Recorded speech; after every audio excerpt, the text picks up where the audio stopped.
요한계시록 2장 1절부터 11절까지 에베소 교회와 서머나 교회를 향하여 주님이 주신 말씀을 통해서 우리에게 주시는 말씀을 받겠습니다.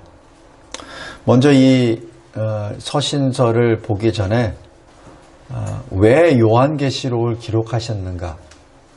왜 하나님께서는 마지막 때 심판을 하시는가? 그 목적이 어디에 있는가? 그것을 잠깐 보겠습니다. 여기 18장 보십시오. 요한계시록 18장.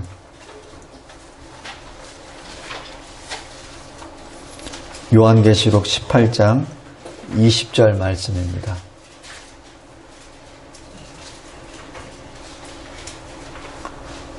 제가 읽겠습니다. 하늘과 성도들과 사도들과 선지자들아, 그로 말미암아 즐거워하라. 하나님이 너희를 위하여 그에게 심판을 행하셨음이라 하더라. 그래서 그는 바벨론 성입니다. 이 세상입니다. 이 세상을 심판하시는 목적이 하늘과 성도들과 사도들과 선지자들을 위한다고 말씀합니다. 근데 여기 이 계시록의 수신자가 누구죠? 우리예요. 그럼 여기서 사도와 선지자는 이미 믿음의 선진입니다. 지금 천국에 계시고, 하늘은 하늘에 있고, 그럼 주 수신자는 누굽니까? 우리입니다. 우리를 위하여 세상을 심판하셨다라고 하십니다.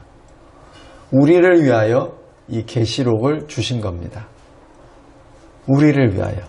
성도 여러분, 다시 한번 여기 계시록 2장을 잘 보십시오. 왜 하나님께서는 서신서를 우리에게 주셨죠? 우리를 위하여. 남의 얘기가 아닙니다. 남의 얘기가 아니에요. 과거 2000년 전에 어느 소아시아에 있었던 교회에 전하는 게 아닙니다. 그 교회의 목사님들에게 전한 게 아니라, 물론 그것도 되지만은 지금 이 시간에 우리에게 주시는 말씀입니다. 누구를 위해서? 우리를 위해서. 만물을 지으신 말씀이 굳이 우리에게 주신다는 목적이 뭡니까? 우리를 위해서 합니다. 아까 시편 23편에서는 누구를 위하여? 자기 이름을 위하여, 하나님의 이름을 위하여 한다 그랬죠. 근데 그것은 하나님 입장에서 보시는 것이고, 양의 입장에 봤을 때는 다 양을 위한 것이 되어버려요. 그러니까 하나님을 위한다, 하나님의 이름을 위한다는 그 자체 안에 우리가 다 들어가 버리는 겁니다. 그래서 하나님의 이름을 위한다는 것은 바로 우리를 위한다는 것과 직결이 됩니다.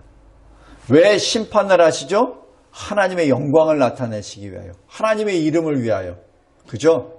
근데 거기에 하나님께서 우리를 안고 계시기 때문에 하나님의 영광을 위한 것이 바로 우리를 위한 것이 되어버립니다. 여기 서신서는 저와 여러분을 위하여 주님이 기록하신 말씀입니다. 다시 한번 이 말씀을 받을 때 주님이 나를 위하여 주신 말씀이라는 것을 꼭 기억하시기 바랍니다.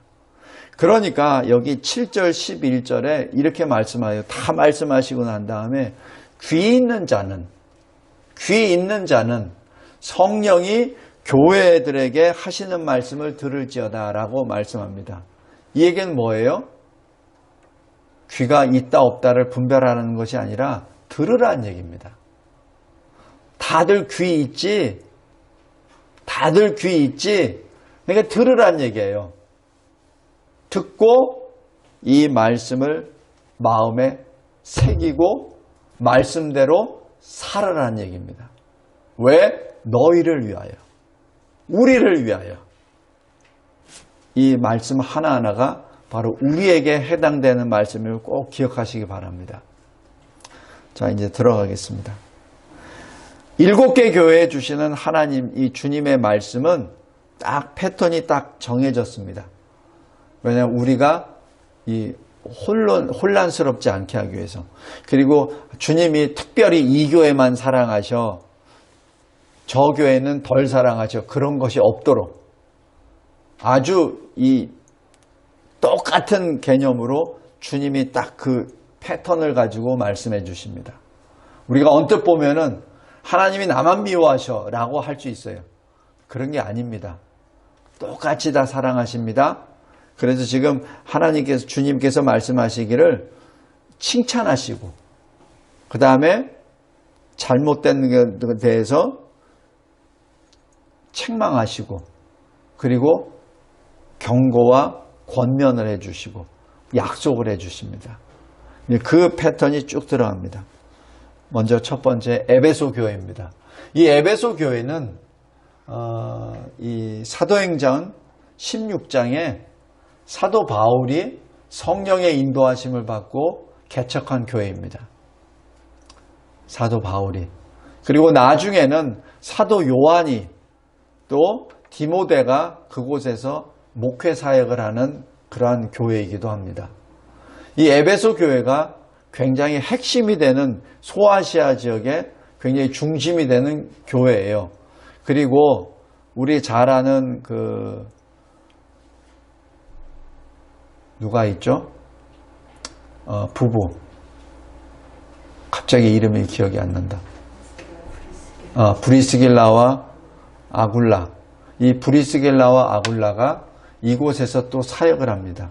평신도로서 이곳에서 사역하면서 이곳에서 하나님의 일을 감당해 나아갑니다.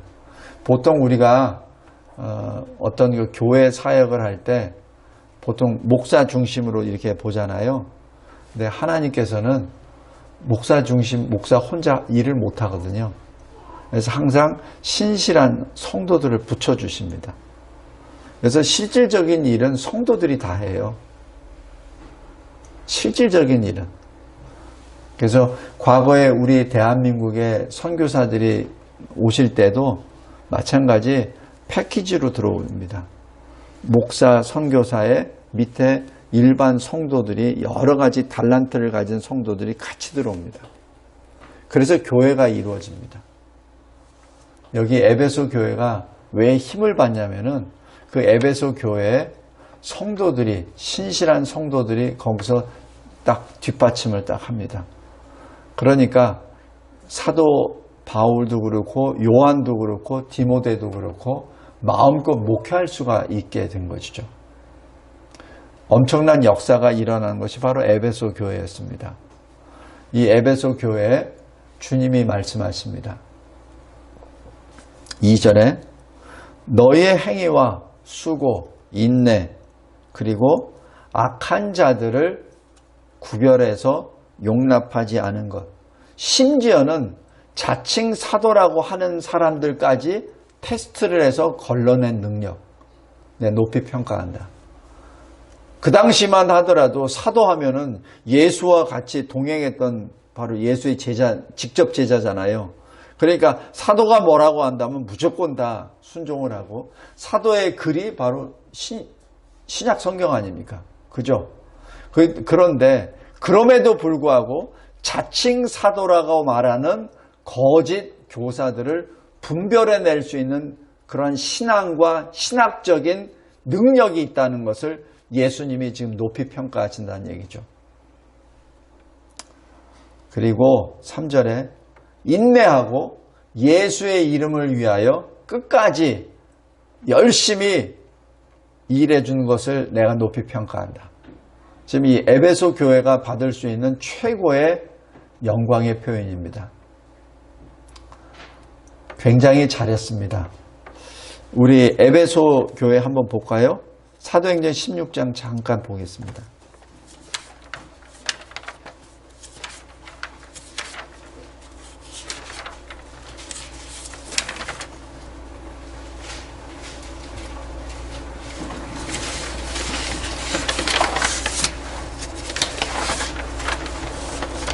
사도행전 19장입니다. 19장.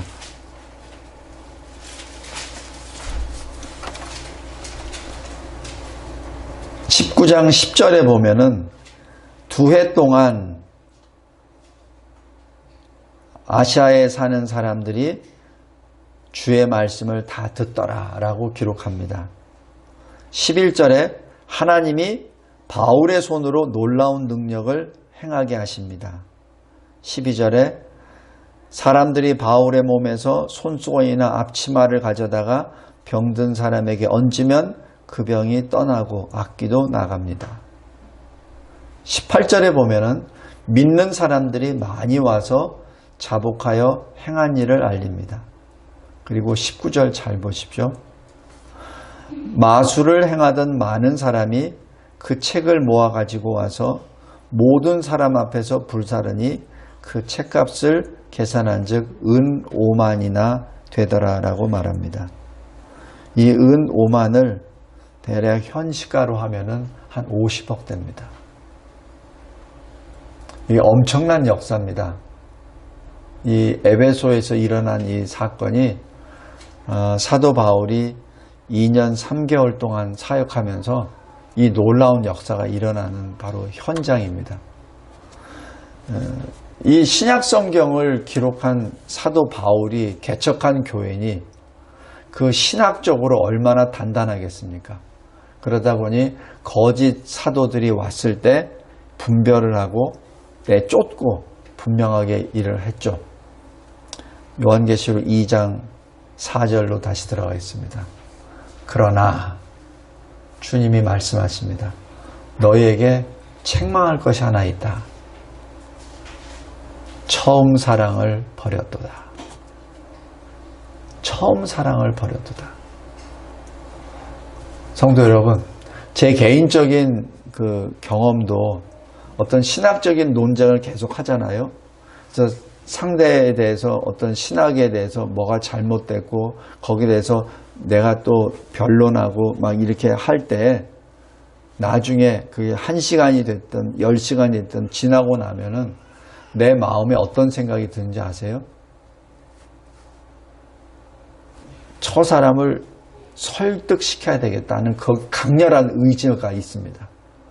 그래서 성경 말씀 여기저기를 막 들추면서 계속해서 설명을 합니다. 그리고 틀리면은 아니야, 그것 아니야, 당신이 잘못 깨닫고 있어 해서 다시 또 설명하고 또 합니다. 그래서 한 그것이 몇 시간이 지내고 나면은 진땀이 나는데, 그런데 다시 한번 내가 주님 앞에 섰을 때 나의 냉랭해져 버린 내 심장을 느끼게 됩니다.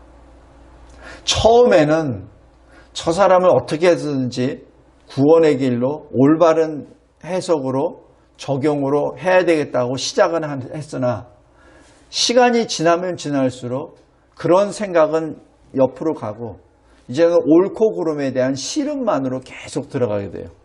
네가 옳네 내가 옳네 이러면서 계속 그러다 보면은 이 심장이 점점점 차가워져 버립니다.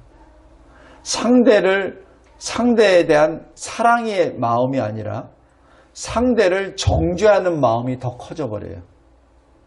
어떻게 신학교를 졸업했는데 이 정도밖에 못해? 어떻게 그렇게 20년, 30년 목회했다고 하면서 해석을 이 정도밖에 못해? 어떻게 나이가 60, 70이 됐다고 하면서 아직까지도 말씀을 이 정도밖에 해석을 못해? 당신은 어떻게 해서 목회를 했어? 어떻게 신학교 교수를 했어? 라는 생각이 막 불일 듯 일어납니다. 사랑은 다 없어져 버려요. 최초에 가졌었던 그 사랑의 마음은 없어지고 정죄의 마음이 계속해서 나갑니다. 지금 여기 4절이 바로 그 말씀입니다. 에베소 교회가 참 위대한 일을 한 거예요. 거짓말하는 자들, 거짓 교사들을 다 걸러내고 잘못된 그 교리를 다 걸러내고 참으로 참 잘했습니다. 우리 진리와 제자교회 사명이 그거잖아요. 진리를 끝까지 지키라고. 그죠? 그 사명을 잘 감당한 교회입니다. 6절에 보십시오. 니골라당의 행위도 분명하게 식별해서 다 걸러냅니다. 그런데 주님이 하신 말씀. 그런데 네가 받은 하나님의 사랑은 어디 갔지? 네가 받은 하나님의 사랑, 그 처음 사랑은 어디 갔지? 라고 질문합니다. 성도 여러분, 우리가 말씀 공부를 하면서 누구에게 전하고 또 거기에 대해서 설득을 시키고 또 어떤 그 올바른 길로 인도한다 하는 것은 좋으나 항상 우리는 다시 원점으로 돌아와야 됩니다. 아까 제가 시편 23편에서 말씀하셨듯이 주어가 하나님이 돼야 돼요. 왜 내가 이런 변론을 하지? 왜? 그 왜에 대한 질문을 계속 하면서 들어가야 됩니다. 그러지 않을 때는 그냥 이 주어를 잃어버리게 돼요. 그러면 어떻게 되죠? 사랑이 없는 냉랭한 변론만 하게 됩니다. 그럼 나중에 어떻게 되냐고요? 싸움밖에 안 납니다. 나중에 그 상대를 붙잡고 하나님 앞에 찬송을 드리기보다는 내가 이겼어. 저 사람이 잘못했지. 네, 많이 배우고 오랫동안 말씀을 연구한 사람일수록 승복 안 합니다. 승복 안 합니다. 거기에는 하나님의 사랑이 빠져버렸기 때문에 그렇습니다. 사랑이 무엇입니까? 사실 사랑에 대해서 딱 개념 정의할 것이 사실 없어요. 네, 여기 고린도전서 13장 한번 보시기 바랍니다.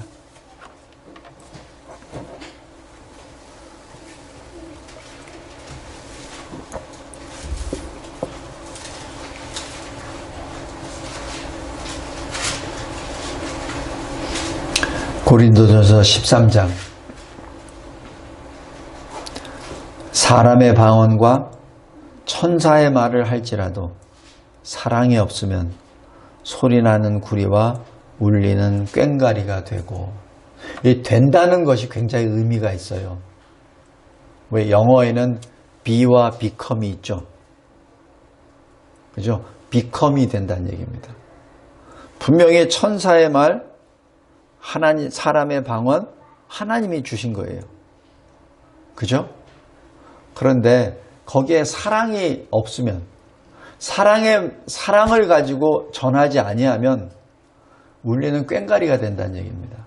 내가 아무리 좋은 말을 하더라도 사랑 없이 전할 때는 뭐가 된다고요?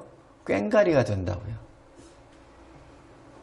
사랑을 배제하고 난 다음에 내가 아무리 신학적으로 설명을 하고 내 체험을 아무리 얘기를 하고 해도 의미가 없다는 얘기입니다.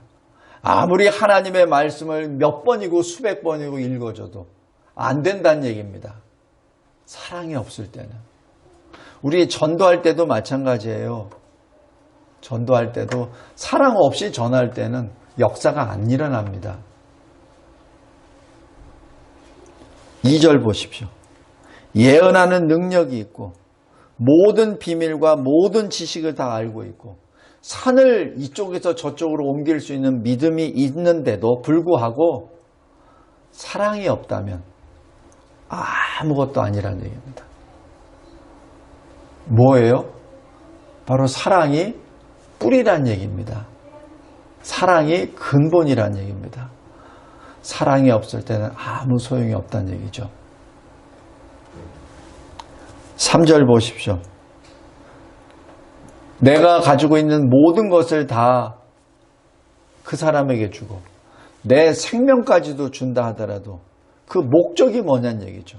목적이 사랑이 없으면 아무 의미가 없다는 얘기입니다. 그래서 여기 12장 31절에 이렇게 말합니다. 하나님이 주시는 은사가 많아요. 하나님이 주시는 은사가 많아요. 병 고치는 은사도 있고 방언을 하는 은사도 있고 방언을 통역하는 은사도 있고, 그런데 고린도 교회 성도 여러분, 내가 그 은사보다 더 큰 은사를 소개해 줄게요. 이게 성령을 통해서, 바울을 통해서 성령이 하시는 말씀입니다. 제일 큰 은사를 내가 알려줄게요. 제일 좋은 길을 알려줄게요. 그러면서 고린도 13장이 나옵니다. 성도 여러분, 그것이 바로 사랑입니다. 바로 사랑이 없으면 모든 것이 헛되게 된다는 얘기입니다. 그래서 이 사랑에 대해서 4절로 이렇게 말합니다. 사랑은 오래 참고 사랑은 온유하며 시기하지 아니하며 사랑은 자랑하지 아니하며 교만하지 아니하며 5절에 무례히 행하지 아니하며 자기의 유익을 구하지 아니하며 성내지 아니하며 악한 것을 생각하지 아니하며 불의를 기뻐하지 아니하며 진리와 함께 기뻐하고 모든 것을 참으며 모든 것을 믿으며 모든 것을 바라며 모든 것을 견디느니라. 이것이 사랑입니다. 근데 우리 인간에게 하나님이 주시는 사랑의 샘플이 있습니다.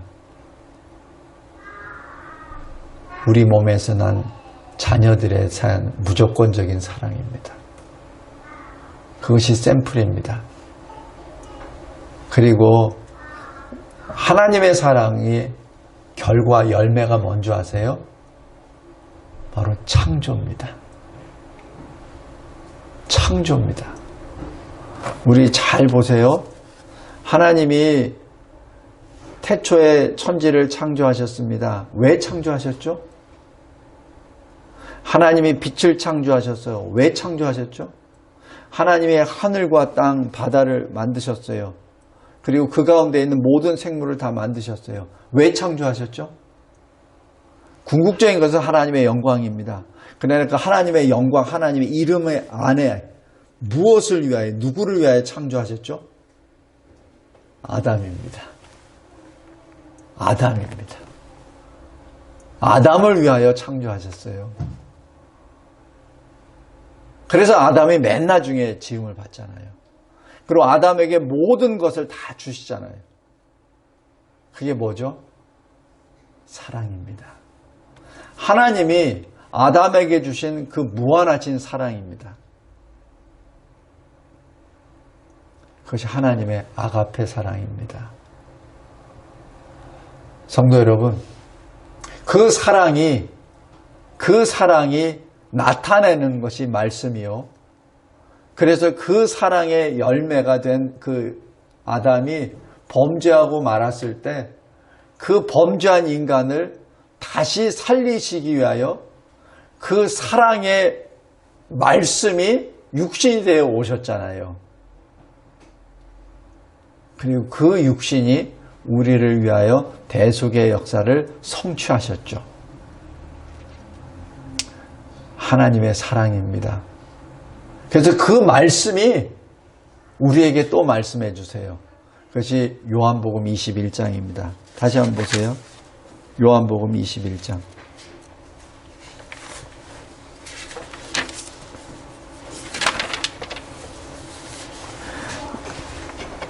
예수를 3번 부인했었던 베드로에게 그래서 죄책감과 또 주님을 감히 쳐다보지도 못하는 그 자괴감 속에 빠져 있었던 그 베드로를 다시 사명을 주십니다. 왜냐하면 그 상태로는 베드로가 그 사명을 감당할 수가 없어요. 자기 주님을 배반했잖아요. 자기 주님의 이름을 3번 부인했잖아요. 공적으로. 물론 주님이 부활하시고 난 다음에 베드로에게도 다 보여주시고 다 위로해 주시고 평강도 주시고 성령도 다 주셨습니다. 그럼에도 불구하고 베드로는 사역을 할 수가 없어요. 베드로 주님 믿는 사람입니다. 주는 살아계신 하나님의 아들이시요 그리스도이십니다라고 최초로 고백했었던 주의 제자입니다. 부활하신 주님을 만났던 주님이십니다. 그런데도 불구하고 베드로는 사역을 할 수 없어요. 왜냐하면 그 죄책감 때문에. 내가 주님을 배반했다는 그 죄책감 때문에. 그래서 주님의 말씀에 따라 그냥 갈릴리로 가죠. 가는데 가서 아무것도 못해요. 왜? 죄책감 때문에. 그래서 어떻게 하죠? 원래 자기 하던 대로 물고기 잡으러 가잖아요. 원래 자기 모습으로. 3년 전의 모습이나 똑같이 3년 동안 주님과 함께 같이 먹고 자고 주님으로부터 모든 것을 다 배웠음에도 불구하고 베드로는 사역을 못해요. 그냥 3년 전하고 똑같이 업으로 갑니다. 그것이 인생이에요. 그것이 사람입니다. 주님이 베드로에게 오셔서 어떻게 하시죠? 너 이놈! 너 3년 동안 배우고 내가 그토록 보여줬는데 이따위밖에 못하냐라고 말씀하시나요? 내가 너를 어떻게 가르쳤는데 내 생명까지 내주면서 너를 이렇게 했는데 너는 어째 그러냐라고 하셨나요? 아닙니다. 아닙니다.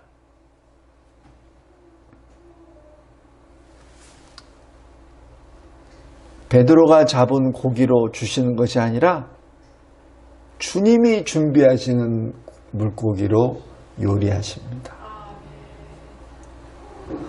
베드로와 자기 제자들이 잡은 고기는 아직 저 뱃속에 있어서 지금 끌고 오는 중이에요.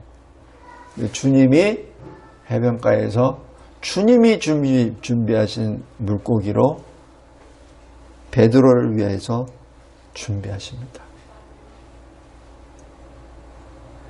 책망이 아니라, 왜냐하면 베드로가 가지고 있는 그 자책감으로도 베드로는 제대로 설 수가 없거든요. 그것이 하나님의 사랑입니다. 그러면서 주님이 말씀하시죠. 나를 사랑하느냐. 지금 주님이 생명으로 구원해 주시고 지금 생명으로 사랑을 표현하십니다. 나를 사랑한다. 이것이 주님이 주시는 소명입니다. 주님이 주시는 소명입니다. 사랑하느냐. 주님이 주시는 사랑은 아가페입니다. 근데 베드로는 어떻게 하죠? 감히 아가페를 말 못해요.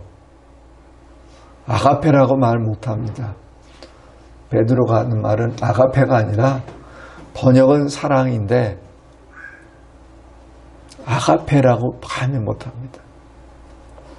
필레오라고 씁니다. 형제 사랑이죠. 하나님, 내가 아가페는 감히 쓰지 못합니다.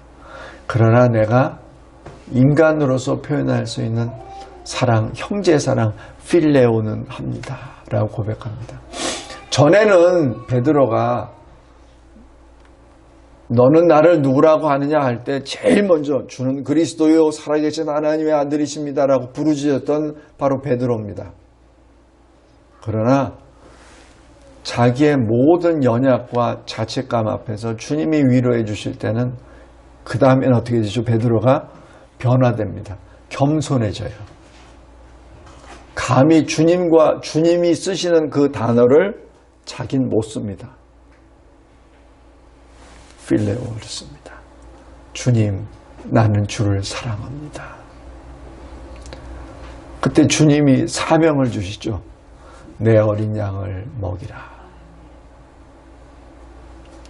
뭘로 먹이라고요? 사랑으로. 사랑으로 먹이라는 얘기입니다. 오늘 여기 에베소 교회에 주시는 주님의 말씀이 바로 그겁니다. 너는 왜 네가 받은 처음 사랑을 버렸느냐라고 말씀하죠. 아마 에베소 교회 목사가 들었을 때는 좀 억울할 수도 있어요. 제가 언제 버렸나요? 하다 보니까 이렇게 됐지. 근데 주님이 말씀하십니다. 아니야, 네가 버렸어. 아니요, 제가 논쟁하다 보니까 그렇게 됐고 내가 OX를 치다 보니까 그렇게 된 거지 나 버린 적 없어요. 아니야, 네가 버렸어. 우리 가운데 늘 하나님 앞에 말씀으로 기도로 나아갈 때 늘 우리가 하나님 앞에 우리가 가릴 수 없다는 것, 우리의 속마음을 가릴 수 없다는 것을 꼭 인정하시기 바랍니다. 여기 요한계시록 2장에 4절,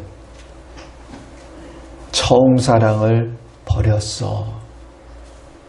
어떤 처음 사랑? 너의 처음 사랑. 네가 가지고 있는 처음 사랑. 그 처음 사랑을 어떻게 네가 가졌지? 하나님이 주셨지. 그 하나님이 너에게 주신 그 처음 사랑을 네가 버렸어. 성도 여러분, 다시 한번 꼭 기억하시기 바랍니다. 우리가 말씀을 읽을 때 그 말씀의 그 뿌리 안에는 바로 하나님의 사랑이 있다는 사실을 꼭 기억하시고, 하나님의 사랑으로 말미암아 말씀이 우리에게 오셨습니다. 그 말씀은 하나님이십니다. 하나님이 굳이 오실 필요가 없어요. 오실 필요가 없습니다. 말씀으로 모든 것을 창조하신 분이 뭐가 아쉬워서 이 세상에 오십니까? 뭐가 아쉬워서, 우리에게 도대체 뭐가 빚진 것이 있다고 주님이 오십니까? 아니에요. 아무런 이유도 없어요. 딱 하나 이유, 사랑입니다. 하나님이 우리를 사랑하시기에. 그래서 요한복음 3장 16절이 그러잖아요. 하나님이 그토록 세상을 사랑하시사 독생자를 보내주셨으니, 바로 그겁니다. 왜 우리를 지으셨죠? 왜 우리를 구원해 주셨죠? 왜 우리에게 그 은혜의 선물 믿음을 주셨죠? 사랑 때문에 그렇습니다. 그래서 5절입니다. 에베소 교회, 그리고 저와 여러분, 주님이 말씀하십니다. 세 가지. 어디서 떨어졌는지를 생각하라. 어디서 떨어졌는지, 왜 그렇게 됐는지, 어떻게 떨어졌는지 그것을 생각하라. 그리고 주께로 돌아오라. 사랑을 다시 입으라. 회개하라. 그리고 처음 행위를 가지라. 이게 전에 제가 웨스트민스터에 있을 때 어느 목사님이 이 본문을 가지고 설교를 하시는데, 제가 기억나는 게 이 첫 번째 이 R을 시작하는 단어로 이렇게 설교하시더라고요. 생각하라. Remember. 둘째 R, Repent. 셋째, Recover. 그래서 그 목사님이 설교할 때 아주 마음에 딱 되더라고요. 그렇지. Remember, Repent, Recover. 에베소 교회가 해야 될 일은 바로 회복입니다. 지금 주님이 이 말씀을 해주신 것은 에베소 교회를 향해서 이 회초를 들고 죽으라고 이렇게 하시는 게 아니에요. 지금 주시는 것은 교회를 위해서 주시는 거죠. 그죠? 교회를 살리시기 위해서, 이제 회복시키시기 위해서 하신 겁니다. 우리가 인생을 쭉 살다 보면은 내가 왜 이렇게 지금까지 살아왔지? 내가 뭘 바라보고 살아왔지? 내가 무엇을 위해서, 누구를 위해서 지금 달려왔지, 어디로 달려갔지, 가끔 가다가 그럴 생각할 때가 있어요. 열심히 일을 하는데, 특별히 열심히 일하는 사람들. 열심히 일하고, 진급도 하고, 뭐 이루기도 하고 했는데, 딱 순간적으로 내가 왜 여기까지 왔지?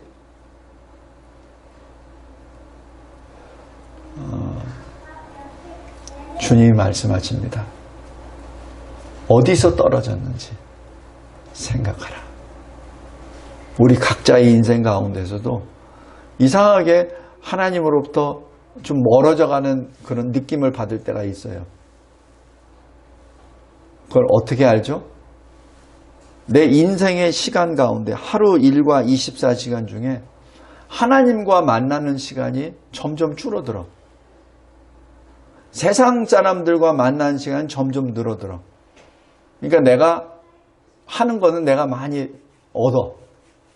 많이 얻어. 그런데 이상하게 하나님과 만나는 시간이 점점 줄어들어. 그럼 어떻게 되죠? 떨어져 나가버리죠. 이렇게 얘기는 할 수 있어요. 어떻게 하다 보니까 그렇게 됐어요, 주님. 근데 주님이 말씀하시죠. 아니야. 어떻게 하다 보다 그런 것이 아니라 네가 나를 버렸어. 네가 나를 버렸어. 성도 여러분, 꼭 기억하시기 바랍니다. 이것은 에베소만을 위한 것이 아닙니다. 이 시대를 살고 있는 2021년 바로 저와 여러분에게 주시는 말씀입니다. 제가 이 코로나 시대를 맞이하면서 이 정부가 비대면이라는 이상한 말을 만들고 온라인이라는 이상한 말을 만들면서 신학 교수들까지 같이 합력해서 예배를 드리는 것을 마치 이상하게 표현하는 것에 대해서 제가 몇 번 얘기를 했었어요. 그랬더니 어느 목사님이 저보다도 한 10년 이상 더 많이 하시는 목사님이 저 보라고 이렇게 보내신 것 같아요. 아직 답변 안 했어요. 하나님은 온라인상에서도 역사하십니다. 그래서 그걸 답변을 하다 보면은 하려고 하다가 오늘 말씀 생각하면서 또 하다 보면 또 사랑이 또 식어지겠지. 이미 내가 다 얘기한 것이 다 있는데 그거를 표현하는 분들이 있어요. 근데 그분들에게 제가 예리한 어떤 그 말씀의 칼날로 또 이렇게 얘기하다 보면은 또 이게 정죄하는 마음이 될까봐 지금 보류하고 있습니다. 성도 여러분, 무슨 일을 하든지 항상 내가 어디서부터 떨어졌는지를 먼저 생각하시고, 그리고 무슨 문제에 대해서 논쟁을 하게 될 때는 근본적인 것으로 돌아가야 돼요. 근본적인 것으로.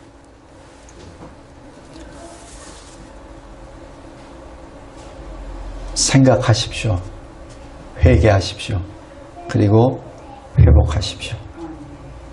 그리고 주님이 이렇게 말씀하십니다. 만일 그러하지 아니하고 회개하지 아니하면 주님이 분명히 말씀하세요.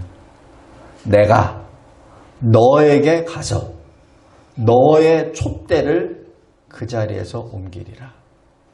굉장히 무서운 말씀입니다. 이게 무슨 말씀이냐면은 촛대가 뭐죠? 교회잖아요. 교회를 옮기겠다는 얘기입니다. 교회를 옮기겠다는 얘기는 만약에 목사가 처음 사랑을 갖지 아니하면 내가 성도들을 흩어버릴 거야. 그 말씀도 됩니다. 만약에 목사가 사랑을 가지고 부르짖는데 성도들이 따라가지 않으면 내가 목사를 옮겨버릴 거야. 목사도 안 하고 성도도 안 하면은 내가 그 교회를 다른 곳에 세울 거야. 굉장히 무서운 말씀입니다. 왜? 교회를 누가 가지고 계세요? 지금 주님의 오른손으로. 목사를 누가 가지고 있어요? 주님의 오른손으로. 모든 권한이 지금 주님께 있잖아요. 그죠? 만약에 주의 말씀에 순종하지 아니하고 회개하지 아니하면, 다시 하나님께로 돌아가지 않는다면 그 교회는 사라질 거야. 그게 지금 역사적으로 나타나잖아요. 지금 7개 교회, 존재하는 교회는 아무도 없어요. 그냥 전부 다 빈 터만 남아 있습니다. 그냥 그 터만 남아 있고, 무너진 벽돌 몇 조각이 있고, 아무것도 없어요. 하나님의 말씀은 그대로 이루어집니다. 오늘 시간 관계상 오늘 여기 에베소 교회 말씀만 가지고 다시 들어가겠습니다. 성도 여러분, 말씀을 맺겠습니다. 하나님께서 주시는 말씀입니다. 잘했어. 잘했어. 진리를 지키는 거 잘했어. 그런데 내가 너에게 준 그 처음 사랑, 창조와 구원의 하나님의 그 사랑을 네가 받아놓고 네가 그것을 버렸어. 다시 그것을 생각하고 회개하고 회복해. 우리 각자의 인생 가운데 하나님이 우리에게 주신 사랑이 다시 회복되어 하나님이 주시는 생명나무의 열매를 먹는 저와 여러분이 되시기를 바랍니다. 하나님 아버지, 감사하고 감사합니다. 감사합니다, 주님.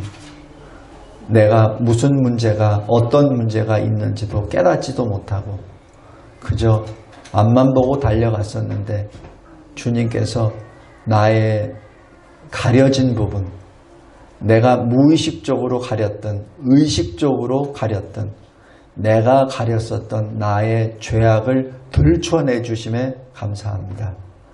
맞습니다. 주님이 주신 처음 사랑을 잊어버린 것이 아니라 사실 버렸습니다. 내가 버렸습니다. 내가 버렸습니다. 마치 베드로가 예수를 공적으로 3번이나 부인했듯이 하나님이 나에게 주신 사랑을 버렸습니다. 어떻게 버렸는지, 어떻게 주님으로부터 떨어져 나가 버렸는지 생각하고 하나님께로 다시 돌아가고 처음 행위로 회복되는 나의 삶, 우리의 삶이 되게 도와주시옵소서. 예수 그리스도의 이름으로 기도드리옵나이다. 아멘.